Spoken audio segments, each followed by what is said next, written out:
안녕하세요. 어느덧 돌아보니 나이를 70 가까이 먹게 된 남성입니다. 저는 요즘 실버타운에서 즐겁게 노후를 보내고 있어요. 젊은 시절부터 노동이 가능한 나이까지 정말 최선을 다해 돈을 벌어서 이렇게 노후를 편하게 보내고 있네요. 나이 먹어서 편하게 보내는 것도 좋긴 한데 이왕이면 한 살이라도 젊을 때 좀 놀아볼 걸 그랬네 싶은 생각도 드네요. 한 번씩 창문 밖을 내다볼 때면 이제 슬슬 날씨가 풀리고 옷이 얇아지다 보니 나들이 하는 가족 단위들이 많이 보이더라고요. 저도 한때 가족이 있었던 사람인지라 과거 생각도 나고 해서 사연을 쓰게 됐어요. 제가 컴퓨터는 좀 만질 줄 알아서 글 쓰는데 어려운 건 없었지만 말솜씨는 나이가 먹는다고 실력이 생기는 게 아니라서 그런지 좀 중구난방일 수도 있어요. 그냥 늙은 영감이 옛날 얘기한다 생각하시고 너른 마음으로 들어주셨으면 합니다. 제게는 3명의 딸이 있습니다. 저는 젊은 시절 중소기업 대표를 맡고 있었고 아내와는 사별하여 혼자 산 지 20년 정도 되었어요. 그 말은 즉, 저 혼자서 돈을 벌고 육아를 했다는 뜻도 됩니다. 저는 어린 딸들이 결혼을 할 때까지만 물심양면 키웠지만 아무래도 일을 하는 아빠로서 아이들의 정서적인 영역까진 많이 케어해주지 못해 늘 미안했어요. 먼저 간 아내가 애들 곁에 같이 있었다면 그래도 애들이 부모에 대해 더 많은 추억을 가졌을 텐데 그런 생각만 하면 제가 확실히 못난 부모였던 건 맞는 것 같네요. 이렇게 자식만 떠올릴 때면 꼭 아내도 같이 생각났어요. 정작 아이들은 엄마를 필요로 하지 않았는데 저만 아내에 대한 그리움을 매 순간 되새기며 살았습니다. 그래서 제가 아이들을 위해 선택한 방법은 경제시장에 더 깊이 뛰어드는 것이었어요. 원래는 개인사업이었던 장을 소기업으로 키웠고 소기업에서 중소로 키우는 데 집중을 했습니다. 주식까지 공부해서 최대한 재선에서 할 수 있는 만큼 재산 불리는 걸 더 목적으로 살았어요. 당연히 그렇게 열심히 돈을 벌었던 건 오로지 딸들을 위해서였습니다. 제가 엄마의 역할과 정서적인 영역을 메꿔줄 수 없으니 돈으로라도 부족함 없이 표현하고 싶었어요. 제 재산은 곧 딸들의 것이라고 생각하며 지냈습니다. 고맙게도 딸 셋은 집에서 자기들끼리 잘 지냈는데 제가 혼자서 고생하는 걸 알았던 건지 저한테 아쉬운 소리를 한 번도 한 적이 없었고 용돈을 고집스럽게 바란 적도 없었습니다.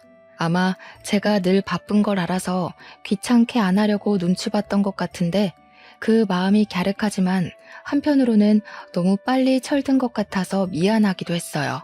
차라리 평범한 아이들처럼 용돈 달라고 조르고 뭐 갖고 싶다고 조르고 그랬다면 제가 아빠로서 아이들에게 필요한 존재가 맞구나 하고 위안받지 않았을까 싶네요. 착한 우리 딸들은 제가 별달리 해준 것 없는 사이 훌쩍 커버렸어요. 딸들은 성인이 되고 나란히 정년기쯤에 결혼을 하게 되었는데 그때는 저도 나이가 있었던지라 경제활동을 정리하기 시작한 때였어요. 집에 혼자 지내면서 딸들을 한 사람씩 시집 보냈는데 문득 그런 생각이 들더라고요. 조금 더 빨리 딸들 곁에서 케어를 해줬다면 얼마나 좋았을까 하는 아쉬운 생각 말이죠.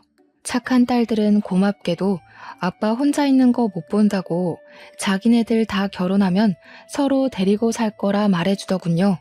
부모 노릇 제대로 못해준 못난 아빠인데도 모난 곳 없이 자라준 딸들이 얼마나 고맙고 기특했는지 몰라요. 그 모습을 보면서 제가 그래도 자식 복은 있구나 하고 생각했고 제 사랑이 터무니없이 부족했을 텐데도 저를 아빠라는 이유로 모시고 살 생각을 해주니까 그것만으로도 이미 효도를 받는 것 같았습니다. 저는 그동안 못해줬던 아빠의 역할을 톡톡히 해주기 위해서 딸들 결혼할 때 예단비로 10억을 똑같이 주었습니다. 당연히 우리 애들을 믿지만 그래도 돈 문제는 처음부터 공정해야 뒷말이 안 나올 걸 알거든요. 이건 제가 사업을 오래 하면서 느꼈던 경험담이에요. 제가 가진 건 돈밖에 없었으니 딸들에게 드디어 제 몫을 해준 것 같아 그때는 좀 제 스스로가 뿌듯했습니다. 딸들이 제가 주는 선물을 받고서 눈물까지 보이는 걸 보면 그래도 제가 아빠 역할을 완전히 수행 못한 건 아니구나 하고 위안이 좀 되었어요. 딸들에게 재산의 절반 이상을 거의 다 내주고 제게 남은 재산은 제 노후비 조금과 당시 살고 있는 집이 다였지만 다 늙은 제가 어디 돈 쓸 때나 있었겠습니까? 딸들에게 주는 것이 제가 열심히 벌어온 목적이었기 때문에 전혀 아깝지 않았어요. 딸들도 처음에는 제게서 큰 돈을 받아갈 때만 해도 이렇게까지 줄 필요 없다고 겸손을 보였습니다. 끝내 그 돈을 받았을 땐 저더러 누구랑 살고 싶은지도 꼭 생각해 놓으라고 당부를 해주었죠. 그때마다 저는 딸들에게 아빠는 신경 쓰지 마라. 이젠 나만의 삶을 살면서 혼자 취미 생활하고 싶다. 그렇게 말했습니다. 딸들은 저에게 자주 찾아오겠다고 한 뒤 정말로 일주일에 한 번씩 돌아가면서 집을 방문해 주었어요. 사위들도 제가 준 재산 덕분에 하고 싶은 사업을 시작하게 되었는데 그걸 제 덕이라고 공을 세워주더라고요. 다 너희들이 열심히 해서 일군 건데 뭐하러 내 덕이라 하냐고 괜히 민망해서 그런 소리를 해버리곤 했습니다. 그렇게 앞으로는 평안한 노후만이 남았다고 생각할 무렵 제게는 예상치 못한 비운이 닥치게 되는데요. 제가 산책을 가다 뇌출혈로 쓰러져 병원에 실려가게 된 것입니다. 당시 주변 사람들이 많이 있었기에 빠른 조치가 가능했어요. 그렇게 목숨은 살렸지만 결국 신체 장애를 얻게 되는 결과를 초래하고 말았죠.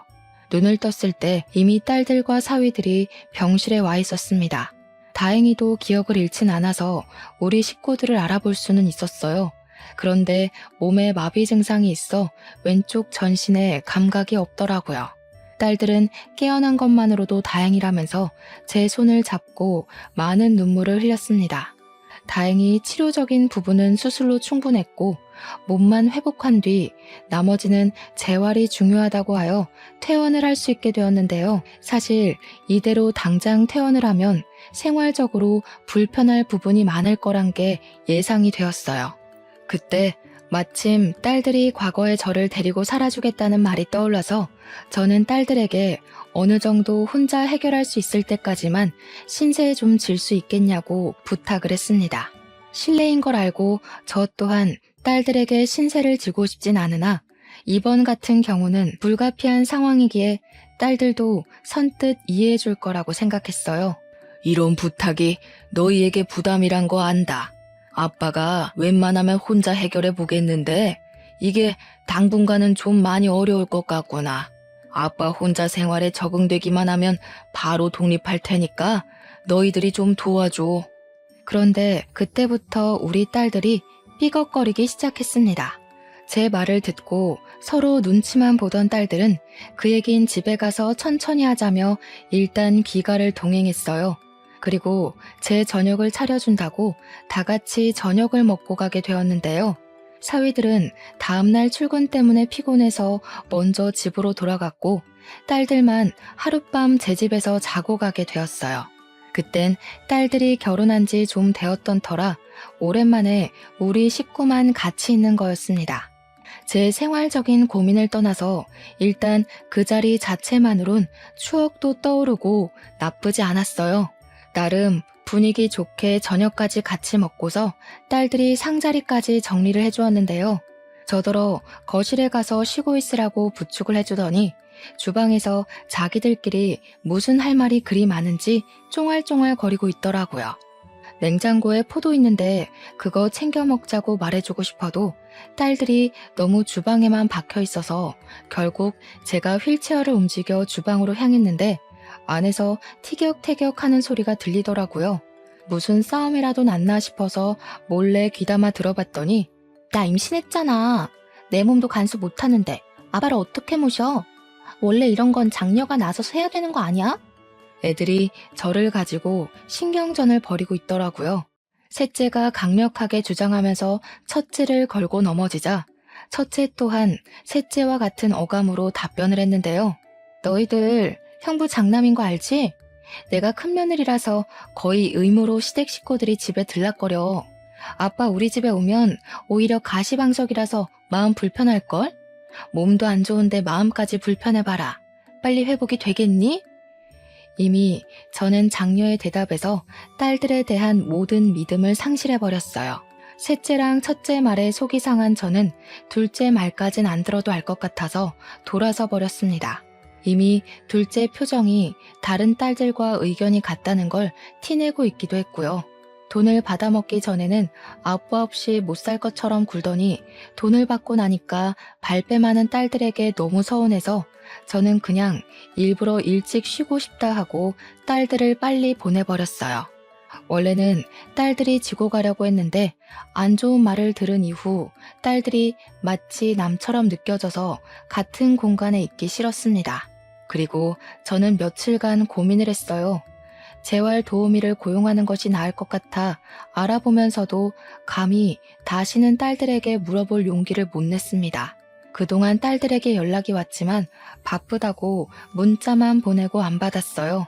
그러던 어느 날 둘째 딸한테 연락이 왔는데 제가 전화를 안 받아서 그런지 문자를 했더라고요. 긴 장문의 내용이었는데 돋보기를 쓰고 읽어보니까 우리 집으로 이사를 오고 싶다는 거 아니겠습니까? 자기 집으로 오라는 말도 아니고 자기 집을 내놓고서 우리 집에 이사를 오겠다니요. 무슨 생각인가 궁금해서 오히려 제가 전화를 걸어보았는데요. 아빠 혼자 두는 게 마음이 안 좋아서 신랑이랑 얘기 많이 해봤어. 신랑은 당연히 괜찮다고 했거든. 아빠만 허락해주면 우리가 아빠 집에 들어가서 살까 하는데 아빠 생각은 어때?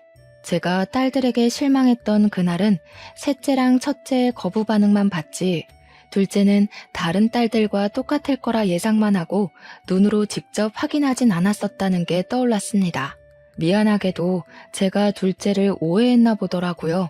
저는 둘째에게 너무 고마워서 흔쾌히 그 제안을 허락했습니다. 아무래도 재활 도우미보다는 가족이 편하니까 누가 제 곁에 상주해준다면 마음이 한결 편하긴 할 거거든요.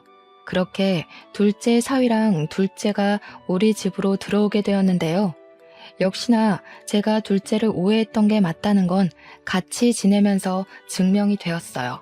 둘째랑 둘째 사위는 기꺼이 저의 보호사들이 되어주었습니다. 제가 병원 치료를 원활하게 받을 수 있도록 늘 차로 데려다주고 데리러 왔고요. 집에서도 제가 불편하지 않게 가구 배치를 달리해서 휠체어 이동이 쉽도록 옮겨주었죠. 사위는 또 저를 목욕시켜주기까지 했습니다. 저는 그게 너무 고마워서 한 번씩 용돈을 쥐어주곤 했어요. 당연히 둘째랑 사위는 돈 받으려고 하는 짓 아니라며 거절을 했지만 제 마음이 이렇게라도 해야 편할 것 같다고 했더니 그때부터 저한테 더더 잘해주더군요. 돈 때문에 잘했다기보단 제게 돈을 받는 것이 미안해서 잘하는 것 같았습니다. 그러나 이 소식이 어떻게 다른 딸들 귀에 안 들어갔겠습니까? 근데 여기서 정말 서운했던 건 딸들이 둘째가 저를 봐주는 것에 대해 불만을 표했다는 것인데요. 제가 몰랐던 첫째와 셋째의 본색을 처음 본 순간이기도 했어요. 다짜고짜 우리 집을 찾아온 첫째와 셋째는 둘째가 집에 있다는 걸 알고 방을 뒤지기 시작했고 저를 보고도 인사를 안 하더니 무턱대고 둘째 어딨냐고만 물었습니다. 이놈들이 연락도 없이 와서 지금 뭐 하는 거야? 내가 아무데나 들어오라고 비밀번호 알려준 줄 알아? 둘째는 들어와서 살게까지 해줬으면서 우리는 초인종 누르고 들어와야 돼? 아니 됐고 아빠 설마 둘째가 같이 살아준다고 해서 둘째한테 이 집 물려줄 건 아니지? 설마 그럴 리가. 그럼 아빠한테 진짜 실망이야? 누구는 같이 못 살아줘서 뒤로 빠져있는 줄 알아? 아빠가 몰라서 그렇지 작은 언니 욕심 장난 아니야. 도대체 갑자기 와서 왜 이러는 건지 몰랐습니다. 그래서 대체 무슨 소리를 하고 싶은 거냐고 둘째를 내쫓고 너희들이 들어오고 싶은 거냐고 했는데도 자꾸 엉뚱한 소리만 하더라고요. 그 사이 소란을 들었던 건지 둘째가 제 방을 찾아왔고 첫째랑 셋째는 더 이상 저한테 볼 일 없다는 듯 둘째에게로 돌아서서 따지기 시작했어요. 역시 가운데 낀 형제들이 제일 야같다고 하더니 이 집이 탐나서 우리랑 상의 없이 들어와 살았니? 결혼하더니 돈독이 더 올랐나 보구나. 어떻게 아픈 아빠를 상대로 이렇게까지 약을 수가 있어? 언니, 좀 많이 실속적이다. 아빠가 언니 속셈 알고서 드렸는지 모르겠네. 우리 중에 언니가 제일 돈 욕심 많잖아. 둘째는 첫째와 셋째의 무차별 공격에 가만히 당하기만 했습니다. 보다 못한 제가 그만하라고 나서면 둘째가 그제야 자기가 알아서 하겠다고 제 몸 걱정을 하면서 괜히 일어나지 말라 챙겨줬죠. 그걸 보고 첫째랑 셋째는 헛웃음을 치더군요. 아빠한테 잘 보여서 재산 더 받으려고 용 쓴다는 식으로 둘째를 험담하였습니다. 아무리 서로 간에 오해가 있다고 해도 그렇지 엄연히 부모가 지켜보는 앞에서 어떻게 다툼을 벌일 수가 있단 말인가요? 그것도 내 재산으로 말이에요. 특히 첫째 행동이 문제였어요. 셋째 행동도 잘못되었지만 동생이 잘못된 인식을 갖고 있으면 장녀라도 나서서 올바르게 상황을 판단하고 따끔하게 조언을 해줘야지. 언니 되는 입장으로서 오히려 셋째까지 선동해서 싸움을 벌이고 있는 게 말입니까? 저는 그날 장녀에게 무척 실망을 했습니다. 그 와중에 둘째 또한 더 이상 참지 못하겠는지 작작하라며 두 사람에게 목청을 높였어요. 저한테는 죄송하다고 이 상황에 대해 먼저 사과를 하고 말이죠. 아빠가 아픈데도 돈 생각밖에 없는 건 언니랑 너겠지. 둘 다 아빠 다치고 전화 한 번이라도 해본 적 있어? 내가 와서 이러는 게 꼴보기 싫으면 먼저 나서서 아빠 돌봐줬으면 됐잖아. 아빠 봐주기는 귀찮고 다른 형제가 아빠한테 잘 보여서 재산 뺏기는 건 두렵고 뭐 그런 거야? 내가 볼 땐 네가 제일 무서운 년 같은데? 우리는 직접적으로 티내기라도 했지. 너는 끝까지 아빠 앞에서 연기하고 있잖아. 뭐 눈엔 뭐만 보인다더니 언니가 온종일 돈 생각밖에 안 하니까 언니 눈에 나도 그렇게 보이나 본데 돈급 취급하지 말지. 돈벌레들이랑 같은 수준인 거 기분 더럽거든? 시끄럽고 아빠 쉬어야 되니까 다 나가. 둘째는 그대로 첫째와 셋째더러 꺼지라고 제 방에서 밀어냈고 안 나가면 주거 침입으로 신고할 거라 고래고래 소리를 질렀습니다. 제가 자식들한테 뭘 바라고 돈을 준 건 아니었지만 예단비로 10억씩 준 게 사실 재산 상속과 같은 거였다고 언지를 했었거든요. 가진 돈을 공정하게 나눠서 준 거라 제가 살고 있는 집 말고는 더 이상 돈 없다고도 말했었습니다. 근데 그 10억의 예단비는 이미 첫째와 셋째 머릿속에서 지워진 듯 했어요. 돈 주기 전에는 아빠 하면서 알랑방귀 끼더니 또다시 돈이 아쉬우니까 싹 바뀐 태도가 너무 우습지 않습니까? 첫째랑 셋째를 생각을 하면 둘째와 비교를 안 할 수가 없었어요. 둘째도 다른 집처럼 분명 개인 사정이 있을 텐데도 저한테 노력하는 거잖아요. 첫째와 셋째를 보고 나니 둘째의 헌신이 더욱더 크게 느껴졌어요. 저는 둘째와 둘째 사위의 노력을 그냥 넘기고 싶지 않아서 한날 저녁 식사 자리에서 숨겨뒀던 재산 얘기를 꺼냈습니다. 내가 사실 너희들에게 말 못한 주식이 하나 있어. 이건 죽기 전에 너희들에게 공평하게 나눠주려고 했는데 아무래도 첫째랑 셋째는 괘씸해서 주기가 꺼려지는구나. 그 주식 또한 10억 단위였고 앞으로 주식 가치가 어떻게 될진 모르지만 대개 주가 인상 추세였던지라 앞으로의 전망 또한 좋을 거였습니다. 내가 죽을 때 되면 너희한테 증여해놓고 갈 테니 다른 애들한테는 말하지 말거라. 괜히 또 싸움 일어나면 이젠 정말 가족관계까지 끊어질 수가 있을 것 같아. 그 얘기를 하자 둘째가 깜짝 놀라면서 사위랑 아무 말도 하지 못했습니다. 제 말이 믿기질 않아서 말문이 막힌 듯 했어요. 곧 사실이라는 걸 알고는 고맙다고 눈물까지 흘리더군요. 아빠, 솔직히 언니랑 동생 때문에 아빠가 우리 진심 오해할까봐 너무 무서웠어. 그런데 우리 마음 다 이해해줬네. 우리 진짜 아빠한테 잘할게. 언니랑 동생이 아빠 돈 함부로 못 뺏게 그것도 지켜줄게. 딸은 돈 때문에 아빠를 도운 거 아니니까 괜한 오해는 안 했으면 좋겠다고 걱정도 덧붙였습니다.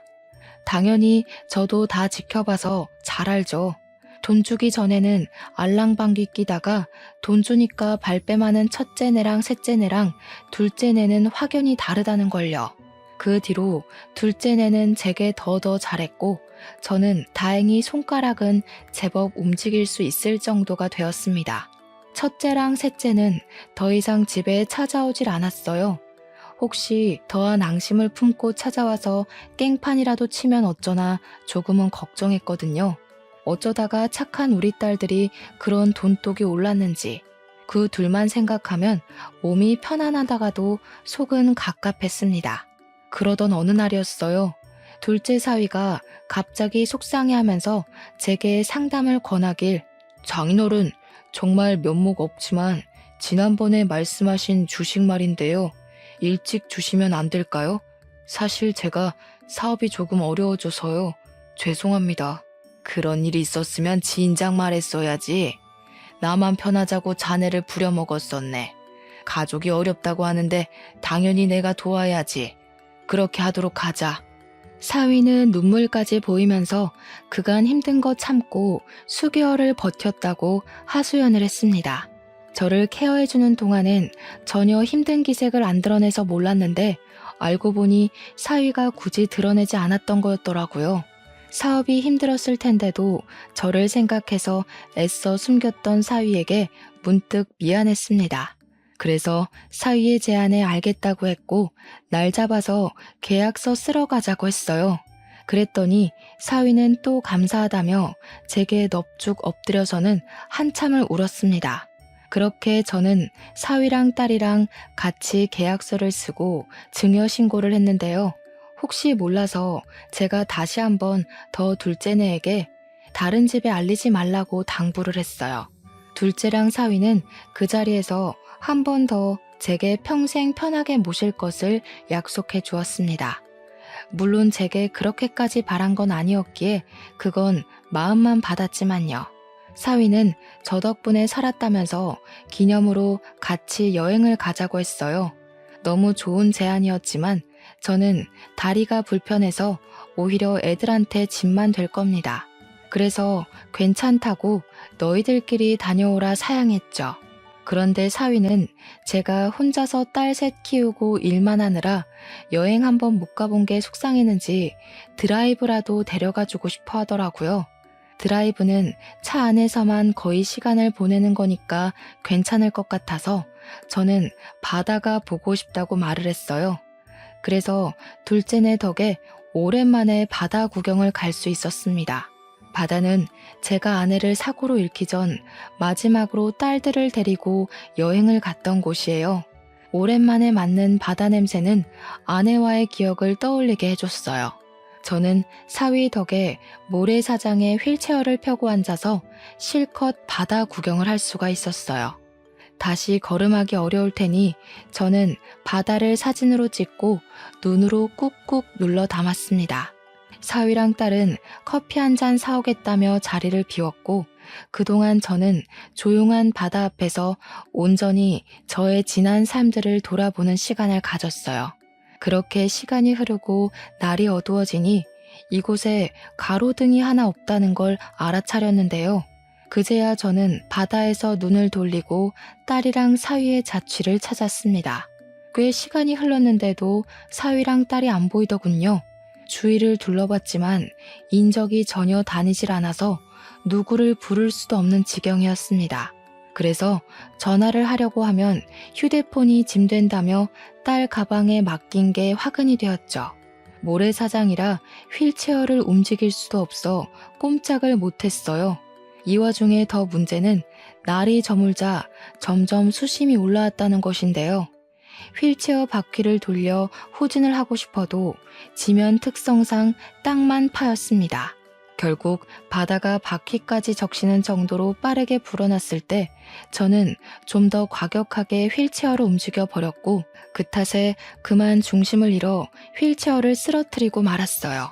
다리를 움직이지 못해서 그대로 바닷물에 몸이 젖었고 모래를 뒤집어 썼습니다. 최대한 한 팔로 기어서 바다를 피해갔지만 그 짧은 시간에 이미 몸은 다 버린 상태였어요. 해가 지니까 날까지 쌀쌀했는데 몸이 젖어 있으니 추위가 더 빨리 찾아오는 겁니다. 저는 일단 목소리를 내어 주변에 구조 요청을 해봤어요. 하지만 소용없었습니다. 눈으로만 봐도 어두컴컴하기만 할 뿐 인가라고는 없는 곳이었어요. 그렇게 시간만 보내야 했던 저는 엎드린 채로 아무것도 할 수가 없어서 추위에 떨기만 했고 결국 기절을 해버렸습니다. 아침이 다 되었는지 누가 저를 흔들어 깨우는 바람에 눈을 뜨게 되었는데요. 어떻게 된 건지는 모르겠고 제가 병원에 있더라고요. 근데 없어서 처음 보는 청년이 제가 눈 뜬 걸 보고는 벌떡 일어나 저를 걱정해 주는 거 아니겠습니까?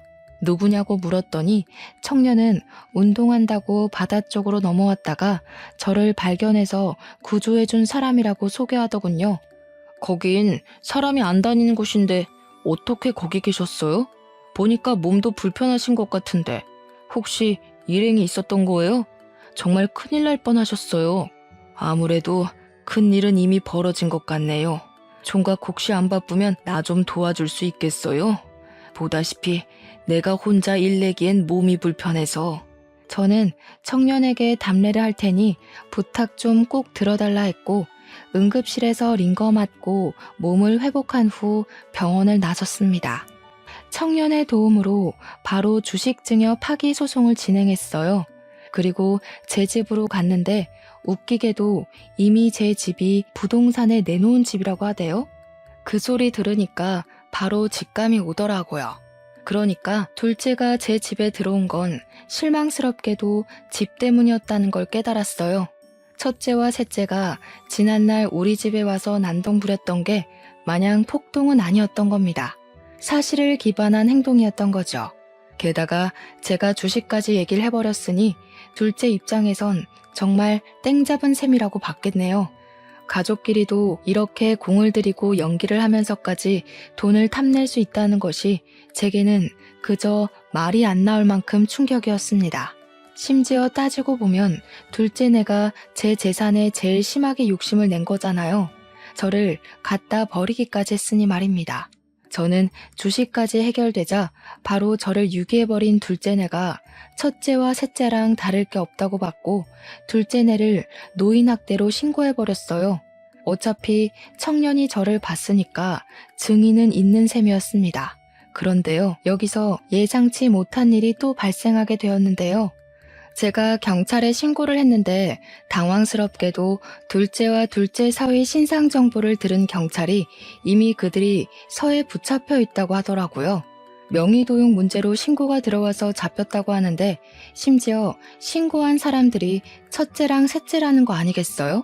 이건 또 무슨 전개인가 싶어서 저는 청년 도움으로 급히 경찰서를 찾았습니다. 가니까 첫째랑 셋째가 저를 보더니 제게로 쫓아왔어요. 마치 아이처럼 고자질하러 말이죠. 아빠, 둘째가 아빠 도장 훔쳐서 집 명의 바꾸려고 했어. 제가 뭘 했어요? 쟤 절대 아빠 모시려고 들어간 거 아니라니까. 명의 도용으로 모자라 아빠를 내다 버리기까지 했다면서? 솔직히 우린 그 정도까진 생각 못했다. 저런 페르나는 당장 호적에서 파야 돼. 저런 언니 있다는 거 쪽팔려서 말도 못하겠다고. 둘째가 본색이 드러났다고 하더라도 제게 첫째랑 셋째는 이때다 싶어 기회를 노리는 기회주의자들 뿐이었습니다. 그 둘은 둘째가 혹시 집을 독식하게 될까봐 내내 불안해서 주시하고 있었다는 거잖아요. 둘이서 무슨 작당을 했었는진 모르겠는데 한 번 더 우리 집을 찾아갔다가 집을 내놓았다는 사실에 둘째 짓거리를 눈치채고 뒷조사한 것 같더라고요. 둘째랑 둘째 사위한테 당연히 전화를 했겠죠. 근데 그들은 저를 유기하느라 바빴으니 전화를 받지 못했겠죠. 그러니까 첫째랑 셋째는 둘째가 돈 들고 튄 줄 알고 괘씸했을 거고 경찰에 신고까지 하면서 둘째의 재산 독식을 막으려고 했을 겁니다. 실제 경찰이 그렇게 진술받았다고 얘기를 하더군요. 그래도 저 대신 둘째네를 빨리 붙잡아줘서 그거 하나는 그 둘에게 고마웠네요. 덕분에 둘째랑 둘째 사위가 한국을 뜨기 전 적발되어 경찰에 잡혀온 거라고 했으니 첫째랑 셋째가 아니었다면 이대로 둘째네를 놓쳤을 겁니다. 제가 경찰서에 들어왔을 때 둘째네가 당황하는 걸 제 두 눈으로 똑똑히 보았어요. 지은 죄가 찔렸는지 저를 쳐다보지도 못하더군요. 그걸 보면서 저는 제 자식이란 놈들이 전부 사람 같지도 않게 보였어요. 다 시끄럽다. 내가 너희들한테 아빠 역할 못 해줬다고 이렇게 클 수밖에 없었다는 핑계 대고 싶겠지. 돈을 보니까 욕심나서 못 견디겠더냐? 놓친 내 살살 구슬려주면 떼부자 되는 건 누워서 떡 먹기라고 생각했니? 그런데 어쩌냐. 나도 이렇게 당하고 보니까 너희가 가족이 아니라 그냥 사람으로만 보인다. 내 돈 아까워서 주기 싫단 소리야. 둘째랑 둘째 사위는 제게 곧바로 무릎 꿇으며 싹싹 빌기 시작했습니다. 죄송합니다, 장인어른. 제가 사업을 하다 보니까 돈에 눈이 멀어서 그랬어요. 처음 장인어른 집으로 이사간 건 정말 순수하게 장인어른만 생각해서 간 거였습니다. 그것만큼은 진짜 진심이에요. 그러면 뭐가 달라지냐? 너희가 돈에 눈이 멀어서 나를 갖다 버리기까지 한 게 없는 사실이 돼? 이대로 들통이 안 났으면 내가 죽든지 말든지 너희들은 내 집 팔아서 받은 돈으로 외국에 날랐을 거 아니야? 내가 산 세월이 얼만데 너희들 속셈에 그대로 당해주기만 할 것 같았어? 저도 어릴 때 받은 차별이 서러워서 그랬어요. 언니는 언니라서, 막내는 막내라서 이렇게 해주고 저렇게 해주는데 저는 아빠한테 그런 대접 한 번 못 받아봤다고요. 그럼 집 정도는 제가 가질 수 있는 거 아니에요? 둘째가 느닷없이 설움을 터뜨리는 게 그것마저 어찌나 욕심 같아 보이던지 저는 제 자신을 무척 잘 알고 있습니다. 딸 셋을 절대 차별한 적이 없었고 뭐든 똑같이 해줬어요. 둘째 말대로 제가 장녀와 막내에게 다른 걸 더 얹어줬다면 둘째가 그렇게 언급했을 때 떠오르는 장면이 있어야 하는 거잖아요. 저는 딸 셋을 다 못 돌봐줬으면 못 돌봤지 절대 누구에게 특혜를 준 적이 없었습니다. 사과하는 것도 자존심이 상하는 건지 거짓으로 용서를 구걸하는 둘째를 보면서 저는 완전히 마음을 닫아버렸어요. 너희들에게 당근과 채찍을 못 가르쳐서 미안하다. 아빠가 진작에 알려줬으면 너희들이 너희 손으로 부모를 버리는 배륜적인 행동은 안 했을 텐데 이제라도 잘못한 건 어떻게 벌받는 건지 알려줄게.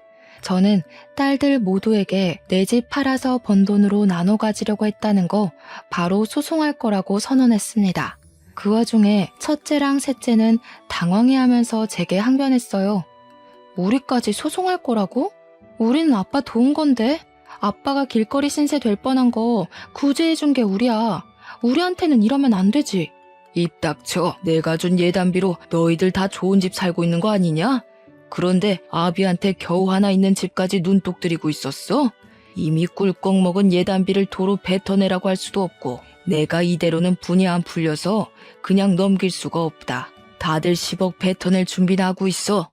그 사이 타이밍 좋게도 주식은 8배나 상승해 졸지에 재산 80억이 생겨버렸습니다. 아마 자녀들에게 청구한 비용까지 받으면 더 늘겠죠. 저는 그대로 청년의 도움을 받아 경찰서를 빠져나왔어요. 딸들이 저를 끝까지 쫓아왔는데 청년이 저를 대신해서 막아주었습니다. 그 순간 청년에게 그런 곤욕까진 치르게 할 생각이 없었는데 문득 큰 도움을 비친 것 같아 꼭 답례를 크게 해야겠다고 생각했어요. 아무튼 원래 첫째 사위와 셋째 사위가 그리 잘 사는 편은 아닌 채로 장가를 왔습니다. 우리 딸들은 만나서 제가 준 예단비 10억 받고 형편이 나아진 거였어요. 사위들이 원래 둘 다 평범한 직장인이었는데 돈이 생기고부터는 직장을 그만두고 사업을 시작했다고 들었거든요. 번화가로 들어서서 시작한 덕분에 사업은 초창기부터 매출 대박을 쳤고 그 수익을 믿고서 첫째네와 셋째네는 사치가 좀 컸습니다. 그들에게 사업은 당연히 하나밖에 없는 밥줄이에요. 사람은 밥 못 먹곤 못 살거든요. 그런데 부모에게 폐륜을 서슴지 않는 이 자식들이 배부르게 먹고 살도록 내버려 두는 건 부모로서 자식 교육을 포기한 것과 같지 않겠습니까? 그래서 제가 치킨 매장 오너로 있는 첫째 사위와 헬스장 하는 셋째 사위의 건물을 각각 매수해버렸어요. 그렇지 않아도 첫째랑 셋째가 사위들 사업장에서 악덕 사모님으로 명성이 장난 아니더라고요. 사장은 괜찮은데 그 집 사모가 별나다면서 다 같이 같은 욕을 하길래 한숨밖에 안 나왔습니다. 그래도 제가 일부러 악덕 세입자라고 소문을 만들지 않아도 다른 세입자들이 알아서 제 딸들을 욕해주니 두 손 두 발은 편하더군요. 물론 그 사람들 앞에선 그 악덕 사모들이 내 딸이라고 하기 쪽팔려서 아는 체는 안 했어요. 일단 여론이 제 편으로 몰렸으니 저는 본격적으로 악덕 세입자 쫓아내기에 돌입했습니다. 그때부턴 부모와 자식 관계가 아니었고 건물주와 세입자 관계로 집중했어요. 보니까 월세를 딸들이 관리하는 건지 관리비를 냈다가 안 냈다가 아주 들쑥날쑥이더라고요. 심지어 제가 확인했던 그달의 월세는 또 밀려 있었습니다. 저는 이걸 빌미로 세입자에게 나가달라는 통지를 보냈어요. 그리고 불만 있으면 전화하라고 제 번호까지 우편함에 써붙이고 갔죠. 그걸 확인한 첫째와 셋째는 각각 제게 전화를 걸었는데 내 번호라는 걸 알아보고 많이 당황했는지 제가 받기도 전에 전화를 끊어버리더군요. 제가 다시 걸어도 제 전화를 제쳐버리는 것 보니 그들에게 건물주를 알아볼 시간이 필요한 듯해 보였습니다. 그리곤 이틀 뒤 첫째랑 셋째에게서 문자가 각각 오더라고요. 당연히 제게 사죄하는 것 말고는 별다른 방법이 없었겠죠. 딸 둘은 자기네들 이 장사 없으면 당장 먹고 살 수익이 없다고 기라면 기고 꿀으라면 꿀을 테니 제발 자기네들 장사만은 건들지 말라고 애원을 하였습니다. 제가 딸들 애원을 어디 한두 번 들어봤겠습니까? 그때마다 받아주고 넘어가 줬더니 똑같은 짓을 반복하고 오히려 더 심해지기만 했다는 거 충분히 겪었어요. 제가 버림받아 보니까 돈 앞에서는 장사 없다는 걸 알고 제 처신을 똑바로 해야겠다는 생각이 들더라고요. 그래서 저는 딸들 문자에 대고 명도 소송까지 가기 전에 깔끔하게 해결하자 그렇게만 답변했을 뿐입니다. 그러자 역시나 딸들이라 할지라도 사람 성격 고치는 거 참 어려운 일인가 봅니다. 애들이 갑자기 급발진을 하더니 화를 내기 시작하는 거 아니겠습니까? 저더러 자신들에게 아빠로서 해준 게 뭐가 있냐는 소리를 하길래 그동안에 지나쳐온 제 청춘들이 모조리 부정당하는 것 같아서 마음이 좀 아팠어요. 딸들이 이렇게 나올수록 저는 더 마음을 굳힐 수밖에 없었죠. 딸들에게 앞으로도 평생 아빠 없다고 생각하고 살라고 너희한테는 처음부터 아빠도 엄마도 없는 게 나았다고 당장 건물 뺄 준비나 하라 했어요. 그래도 사위들이 장사를 꽤 크게 하고 있었는데 이대로 쫓겨나서 새로 시작하려면 제법 자금이 많이 들 겁니다. 물론 인지도 쌓는데도 오래 걸리겠죠. 그 세월을 다 합치면 10억만큼의 손실이 나오지 않을까 싶네요. 그 와중에 집까지 없는 둘째네는 운이 좋아서 길거리 신세는 면했어요. 3년 실형을 받는 덕에 교도소를 가게 되었거든요. 부디 사회로 다시 나올 때는 못난 마음 다 털어버리고 새 사람이 되길 바랄 뿐입니다. 여기까지 오는 데에 저 혼자였다면 절대 해내지 못했을 겁니다. 청년이 취업준비생이라서 저를 많이 도와줬기에 가능했던 일이었어요.